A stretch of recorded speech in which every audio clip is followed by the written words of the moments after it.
एक जबरदस्त असा सगळ्याच राजकीय पक्षांना, मी कुठल्या एका पक्षाला म्हणत नाही, एक जबरदस्त असा उपदेश, एक संदेश देऊन गेली की तुम्ही श्रेष्ठ नाही, माझी सगळी बातमी तुम्ही काढून बघा युट्यूबवरती. मी सांगत होतो की जनता जनार्दन मोठा आहे. लोकशाहीमध्ये आम्ही मोठे नाही, जनता मोठी आहे. जनता मोठी आहे. विस्तारानं बोलायचं तर वेळ झाला करा, म्हणून मी जास्त वेळ तुमचा घेत नाही. म्हणून जनता सर्वोच्च आहे याचं भान ज्यांना जे विसरतात त्यांची ही अशी अवस्था होती. फार काळ हे राज्य टिकणार नाही. केंद्रामधलं सरकार फार काळ टिकणार नाही. तुम्ही बघितलं कोणाकोणाला काय काय दिलं तुम्ही, कोणाला काय काय नाही दिलं ते, बरोबर आहे ना? जे ना मुलाय मेहमान ज्यांना म्हणतात, तू मान न मान, मी त्याला मेहमान, त्या आकाराने बसले तर मला निमंत्रण पण नाही. शपथविधीचं काय लक्षात आलं की नाही तुमच्या? यांनी पाठिंबा दिला, तेवढ्या वर्गाला केल्या होत्या. आम्हाला रेल्वे खातं मिळालं पाहिजे, आम्हाला लोकसभेचं अध्यक्षपद मिळालं पाहिजे, कोण म्हणाला आम्हाला बांधकाम खातं मिळालं पाहिजे. दिलं ते घे, जा.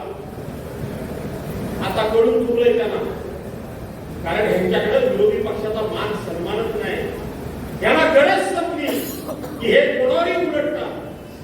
काय सांगत होते हे सांगत होते काय की आमच्या नरेंद्र मोदींचा फोटो लावला म्हणून शिवसेनेचे उद्धव बाळासाहेब ठाकरेंचे 18 खासदार निवडून आले.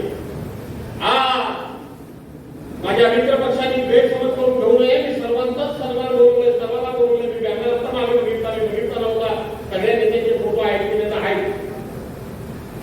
मला सांगितलं पाहिजे या अशा प्रकारचा चमत्कार घडलाय. संजय कर्मांच्या नेतृत्वाने या जिल्ह्याच्या आपल्या भागात तुम्हाला काम पक्षाचं करायचं आहे. कामापर्यंत भाजपमध्ये सांगत होते की नरेंद्र मोदींचा फोटो तुम्ही आमचा लावला म्हणून तुमचे खासदार निवडून आले. मी टाहू फोन प्रत्येक ठिकाणी सांगत होतो. आणि 2012 पर्यंत 2014 पर्यंत कोण होते नरेंद्र मोदी? 2014 पर्यंत एकाही आपल्या राजू वागरकर एकाही आपल्या बॅनरवर नरेंद्र मोदींचा फोटो नव्हता, भाजपच्या पण नव्हता. फक्त 1988 सालापासून फोटो कोणाचा होता ते एकमेव नेते हिंदुहृदय सम्राट शिवसेना प्रमुख माननीय बाळासाहेब ठाकरे.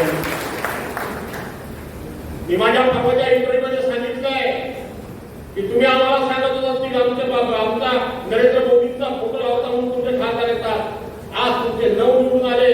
मी आज तुम्हाला सांगतो, आज आमचं धनुष्यबाण जर तोडलं नसतं, आमचा पक्ष तोडला नसता आणि आमच्या शिवसेना प्रमुखांचा जर फोटो तुमच्या बॅनरवर लावला नसता तर तुमच्या सगळ्यांचे 4 सुद्धा खासदार या महाराष्ट्रात निवडून आले.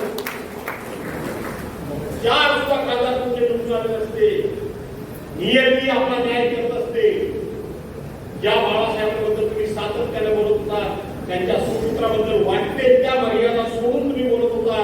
तुमची जी काही त्यांची लायकी नाही ती सुद्धा पिंटी बोलत होती.